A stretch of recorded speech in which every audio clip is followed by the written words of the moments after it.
भगवान कह रहे हैं कि मनुष्य लोक में कर्मों से उत्पन्न होने वाली जो सिद्धि है, अर्थात कर्मों का जो भी कुछ फल है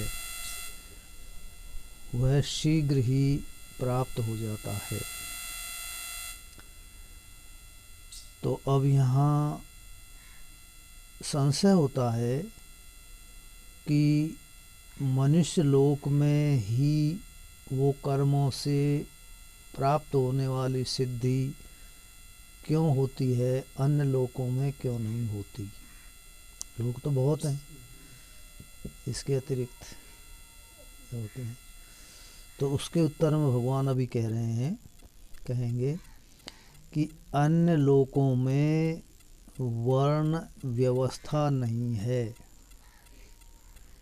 केवल इस मनुष्य लोक में ही वर्ण व्यवस्था है।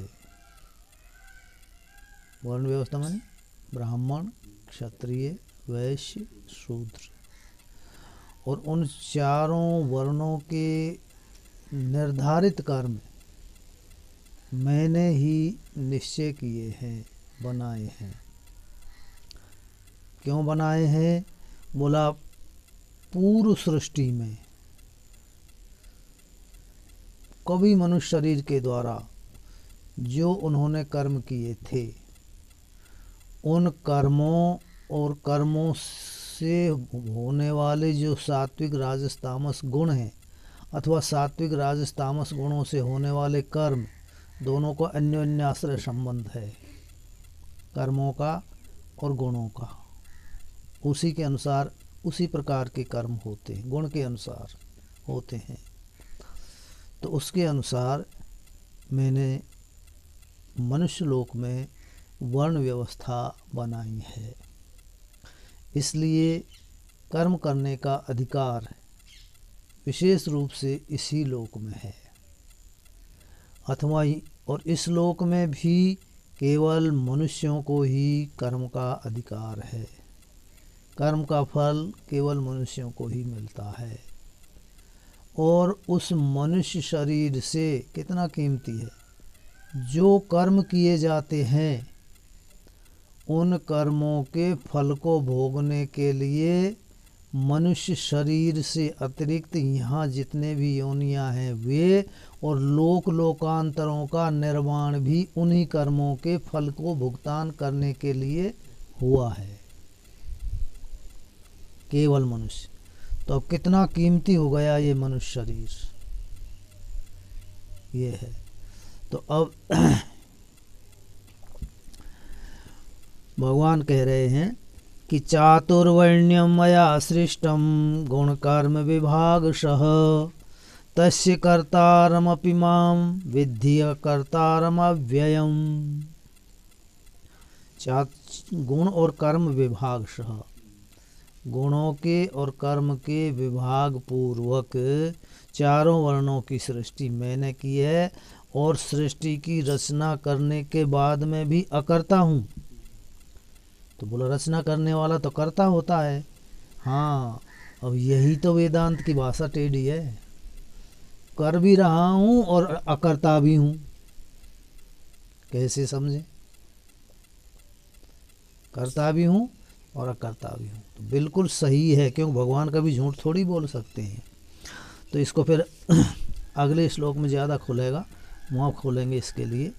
अब तो यहाँ इतना ही देखना है कि किस गुण के अनुसार किस कर्म का फल भोगने के लिए किस वर्ण की रचना की है, बनाया है, ये देखना है। सत्वगुण जिसका प्रधान है उसको ब्राह्मण योनि में भेजा, ये तो गुण हो गया सत्वगुण प्रधान उसका। और उस ब्राह्मण का सम, दम, तितिक्षा, अध्ययन, अध्यापन, यज्ञ करना, यज्ञ करवाना आदि आदि ये उसके कर्म है। गुण कर्म विभाग से सत्वगुण गुण का विभाग हो गया, और कर्म ये कर्मों का विभाग हो गया, ये हो गया। दूसरे नंबर पर आते हैं सत्वगुण गौण है और रजोगुण प्रधान है, उनको क्षत्रिय वर्ण में भेजा बनाया, और शौर्य उनकी प्रजा का पालन करना, ब्राह्मणों की रक्षा करना आदि आदि उनके कर्म है। तीसरे हो गए वैश्य। वैश्य में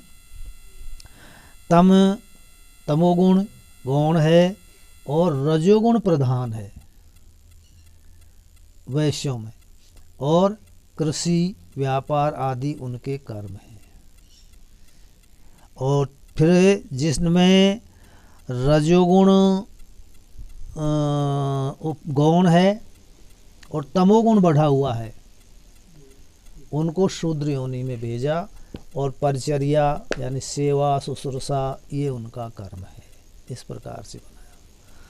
तो अब यहाँ भगवान के कहने का तात्पर्य यह है क्या कि जो वर्ण अपने कर्म कहो या धर्म कहो, सुधरा हुआ कर्म ही धर्म है और बिगड़ा हुआ कर्म ही अधर्म है। तो अपने धर्म का पालन करते हुए ही वे सिद्धि को प्राप्त हो जाते हैं। आगे कहेंगे गीता में ही कि स्वकर्मणा तम अभ्यर्च्य सिद्धिम विन्दति मानवः। तम अभ्यर्च्य, उसको, उसकी पूजा करके, जिसने इनका निर्माण किया है। और फिर उस पूजा का तात्पर्य जिस कार्य को करने से पूर्ति होती है उसे पूजा कहते हैं। तो भगवान ने चातुर्वर्ण की जो सृष्टि की है, उनके जो नियम बनाए हैं, उन नियमों का पालन करना ही भगवान की पूजा है। सच्ची पूजा ये है जो उन्होंने कर्म बताए हैं वह है ये पूजा नहीं हो रही है जब दूसरी पूजा का विधान बनाया है। फिर निराश्रय हम नहीं रह सकते, इसलिए नहीं। वास्तविक पूजा तो क्यों, वही भगवान के वाक्य सिद्धिम विन्दति मानव। मेरी पूजा हो जाती है, मैं फिर उसको सिद्धि देता हूँ। अंतःकरण की शुद्धि रूपी या जिज्ञासु रूपी या परमात्मा की प्राप्ति रूपी को सिद्धियाँ ही हैं। ये यथा माम प्रपद्यन्ते तांस तथैव भजाम्यहम्, वैसी सिद्धि दे देता हूँ। सिद्धि तो सिद्धि है। तो ये अर्थ है। अब इसके पश्चात अब ये जो भगवान ने कहा कि उन सबका मैं करता होता हुआ भी अकर्ता हूँ, ऐसा जो कोई मुझे जानता है वह भी मेरी तरह से कर्मों से लिपायमान नहीं होता है, कर्मों से बंधन में नहीं पड़ता है। उसके लिए कह रहे हैं न माम कर्माणि लिम्पन्ति न मे कर्म फले स्पृहा इति माम यो भिजानाति कर्मभिर्न स बध्यते। मुझ पर लेप चढ़ता है, कर्मों का एक लेप चढ़ता है। जैसे कच्चा घर होता है, माता बहनें लीपती है ना, दीवार को लीपती हैं। एक बार लीप दिया, फिर पुराना हो गया, ज़्यादा दिन हो गए, दूसरा लेप दिया, तीसरा लेप दिया, तो लेप के ऊपर लेप चढ़ता हुआ चला जाता है। ये लीपना यहीं से आया है, लिम्पंती से ही लेप चढ़ जाता है वो जा करके। तो ऐसे ही अंतःकरण में भी जो अविवेकी पुरुष हैं उनके द्वारा किए हुए कर्मों का लेप चढ़ता है। ये समझने की आवश्यकता है। अच्छा, और भगवान कहते हैं कि मुझे वह लेप नहीं चढ़ता। बोला क्यों? ना मे कर्म फले स्पृहा। कर्म तो करता हूँ, लेकिन कर्म के फल में मेरी अभिलाषा नहीं है, लालसा नहीं है कर्म के फल में। और घातक नारायण ये फल ही है। अच्छा, अब यहाँ एक और बारीकी से समझेंगे कि अब हम कर्म करके जो धन मांगते हैं, पद मांगते हैं, पुत्र मांगते हैं या प्रतिष्ठा मांगते हैं, कोई भी जो चीज़ मांगते हैं, हम उसको ही कर्म का फल मानते हैं। है निषेध नहीं है, लेकिन उससे पहले देखो जिससे उन कर्मों को किया जा रहा है वह शरीर भी तो कर्म का ही फल है। तो कर्म के शरीर भी कर्म का फल है। तो अब कर्म के फल पर तो हमारी आसक्ति है, कर्म के फल की तो हमारी अच्छी प्रकार से उसको बढ़ाने की, सुंदर रखने की, श्रेष्ठ रखने की, विद्वान बनाने की, गुणवान बनाने की अभिलाषा है। और कहते हैं कि जो ये कर्म कर रहे हैं इनमें फल की इच्छा नहीं है। अरे इसमें जब हमारी इच्छा है, इस फल में, इसमें जब हमारी आसक्ति है तो उनमें तो अपने आप ही इच्छा हो जाएगी फिर। अच्छा, एक सूत्र रूप से पहले इस सिद्धांत को और बोल दूं, जितना भी आज बोला जा रहा है इस श्लोक के बारे में वो यथार्थ नहीं बोला जाएगा। तो फिर क्यों समय को बर्बाद कर रहे हो? बोला आरोप के बिना अपवाद नहीं होता है। इस श्लोक के बाद में फिर बताएंगे इसके लिए। सीधी सी बात है ये है, क्योंकि सारा उपाधि को लेकर के ही किया बोला जा रहा है। आरोप के बिना अपवाद नहीं होता है, इसलिए ये सब अपवाद हैं। अच्छा, इस प्रकार से जो मुझे जानता है, अभिजानाति, सब प्रकार से जो मुझे इस प्रकार से जान लेता है, सह अपि कर्म भीर न बध्यते, वह भी, अपि अध्यार कर लिया, वह भी मेरी तरह से कर्म से नहीं बंधता है, कर्म के बंधन में नहीं आता है। और कर्म का ही बंधन ये सारा संसार है। फल में इच्छा नहीं है तो कर्म का बंधन भी नहीं है। हो रहा है तो ठीक, नहीं हो रहा है तो ठीक। अच्छा, अब यहाँ आश्चर्य की बात हो रही है। देखो, सारी भाषा वेदांत की बड़ी अलबेली है, अलबेली। कैसी? अभी तो कह दिया कि करता भी हूँ और नहीं करता भी हूँ, और अभी कह दिया कि मुझको जान लेता है, वो कर्मों से नहीं बंधता है। अब जाने तो भगवान को, और कर्म बंधन हुए जानने वाले का मुक्त। ये कैसे भाई? जो खाएगा उसी का तो पेट भरेगा नहीं। अब यहाँ क्या कह रहे हैं भगवान? मुझको ऐसा जो जान लेता है वह भी कर्म बंधन से छूट जाता है, मुक्त हो जाता है। ठीक तो कहेंगे भगवान, ठीक तो हम नहीं जानते, हम उल्टा जान रहे हैं। नहीं, भगवान तो ठीक कह ही रहे हैं। क्यों ठीक कह रहे हैं? सूत्रेण उत्तर तो यह है कि आप खूब पढ़ते हैं प्रक्रिया ग्रंथों में, सब में देखा है, जिसको जाना जा रहा है वह और जो जानने वाला है वह दो नहीं है, एक ही है। फिर कैसे? अच्छा, जिसको जाना जा रहा है परमात्मा को, वह जड़ है कि चेतन है? परमात्मा जड़ है कि चेतन है भाई? हैं? हाँ, तो संशय का ही कोई, हम फिर घबरा क्यों रहे हैं? तुम ये तो ऐसे लग रहे हैं जैसे कोई बड़ी भारी नदी है, हम डूब तो ना जाएंगे। हम तो चारों पाठ झाड़ के आ रही है भाई, चेतन है। अच्छा, और जानने वाला वो भी चेतन है। अच्छा, चेतन दो होते हैं कि एक होते हैं? दो जाति हैं इनकी, दो क्वालिटी हैं, एक छोटे बड़े हैं कि अच्छे बुरे हैं? क्यों जी? चेतन कितने हैं तुम नहीं जानते? चेतन एक ही है भाई, चेतन एक है। अपना वेदांत ठोस सिद्धांत है जो चेतन एक है।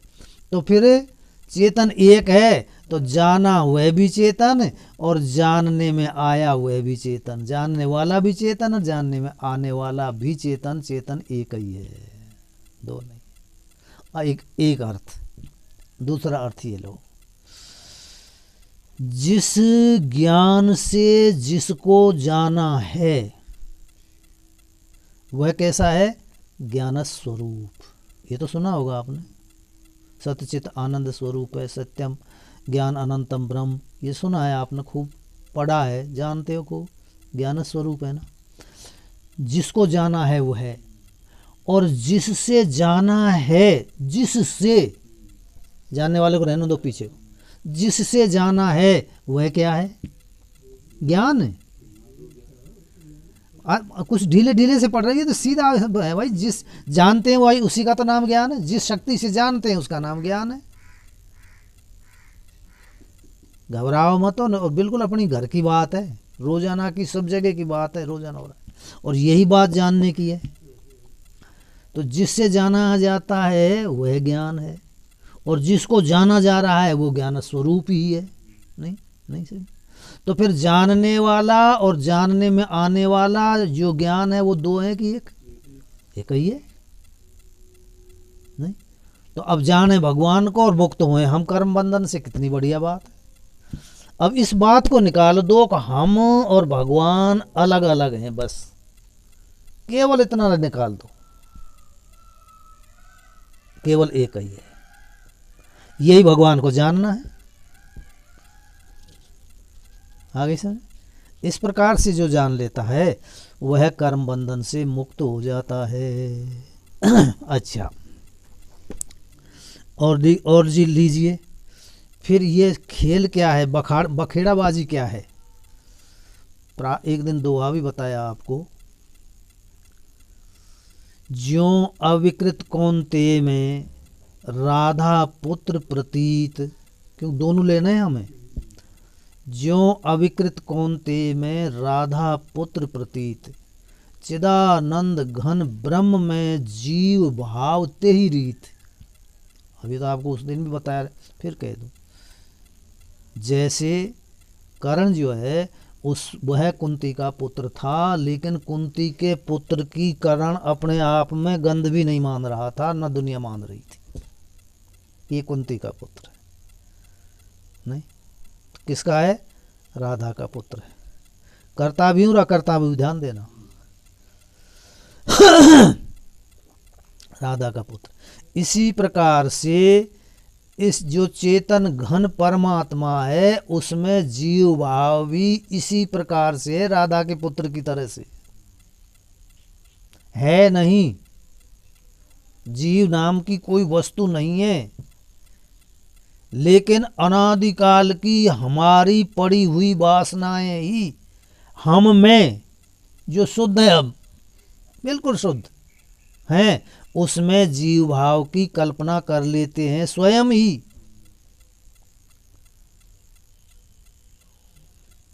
मांडू कार्य का जीवम बहुत सुंदर कार्य का है। जीवम कल्पयते पूर्वम ततो भावान पृथक विधान बाह्यान आभ्यंतरांश्चैव यथा विद्यास तथा स्मृति। यो के तो यहीं से बिल्कुल शुद्ध यों का यूं ही है कि जीवम कल्पयते पूर्वम, सबसे प्रथम यह सृष्टि की रचना कर रहा है, खुद ही अपने में जीव भाव की कल्पना करता है नहीं जिसमें कल्पना कर ली जीव भाव। अब क्यों कर ली? फिर उसी को कह रहे हूं कि जीव भाव के संस्कार अंतःकरण, क्यों अंतःकरण में कल्पना कर रही हो रही है, अंतःकरण ही कल्पना कर रहा है। तो इसमें अपने चेतन स्वरूप में जीव भाव की कल्पना करने की आदत अनादिकाल से पड़ी हुई है। ये मानो प्रकृति बनी हुई है, इसे ही प्रकृति कहते हैं, अनादिकाल से। अरे इस प्रकार से पड़ी हुई है आदत, इसलिए जीवम कल्पयते पूर्वम, जीव की कल्पना कर ली। अब जीव की कल्पना कर ली तो ततो भावान पृथक विधान, कौन से? बाह्यान च आभ्यंतरान, बाहर के जो ये मकान है, ये दुकान है, ये वृक्ष है, ये टीन आदि आदि, बाहर के इनकी कल्पना कर ली, इनका नाम रूप बना लिया, ये नाम है, ये रूप है। और आभ्यंतर भीतर ये मन है, ये अंतःकरण है, ये बुद्धि है, ये ज्ञान इंद्रियां, मन इंद्रियों का इनके भीतर के इनकी कल्पना, शरीर के इनकी कल्पना कर ली, बाहर भीतर के इनकी सबकी कल्पना कर ली। अब कल्पना कैसे करिए? यथा विद्या तथा स्मृति, जैसी जिसकी जानकारी, निर्वेदम आयात का तात्पर्य यही है कि जानकारी निकाल दे। वैराग कहे ना, यही को नाम वैराग है। नंगा उघाड़ा डोल करके जंगल में चले जाएं, छिप जाएं, उसका नाम वैराग नहीं है। जानकारी को निकालने का नाम वैराग है।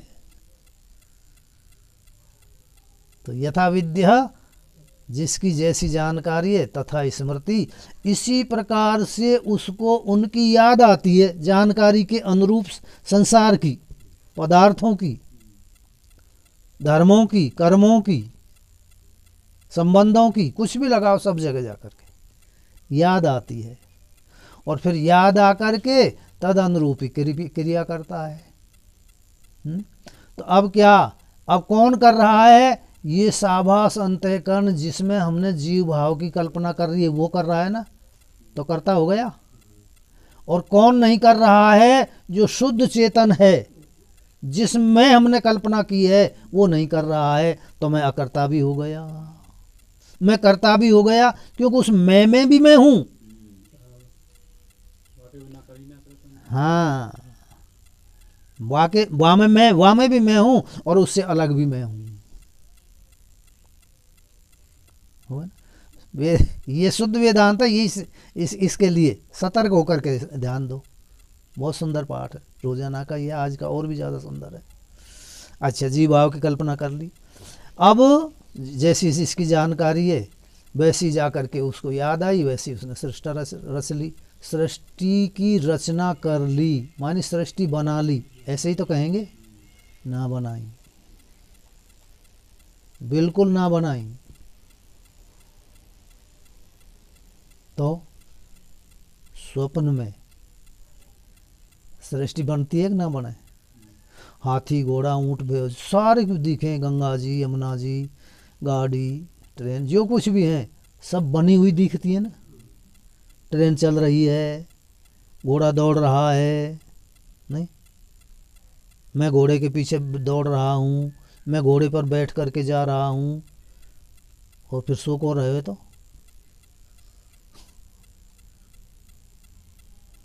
आ रही बात समझ में? बहुत धीरे धीरे समझना। जो जाग करके कह रहा है कि मैं घोड़े पे बैठ करके जा रहा हूँ, नहीं समझ में? तो वो, और फिर वहाँ कौन था? सो भी वही रहा था वहाँ जा करके। तो फिर वो दौड़ने वाला कौन आ गया? कि वो तो बैठा, तो उस समय तो बैठा तो मैं ही था, ऐसा ही तो लग रहा है। घोड़े के ऊपर मैं ही तो बैठा था। मेरे भैया, वो स्वप्न का जो पुरुष है उसको भी यही बनाता है। स्वप्न का जो पुरुष है, स्वप्न के पदार्थ, स्वप्न का पदार्थों को बनाने वाला और ये सब कुछ, और उनको देखने वाला, उनको भोगने वाला, यही बनता है और कुछ भी बनता नहीं है। बड़ी अलबेली भाषा है, मैंने आपको सब कह दिया ना। कुछ भी नहीं बनता है और सब कुछ बन जाता है। बहुत जगह जगह आएगा, गीता जी में भी हो गया। यदि बनता तो सुबह ही घोड़ा दिखना चाहिए, तो भाई वहीं खोज भी तो पाते वाके। घोड़ा चलो कहीं चरने चला गया हुआ,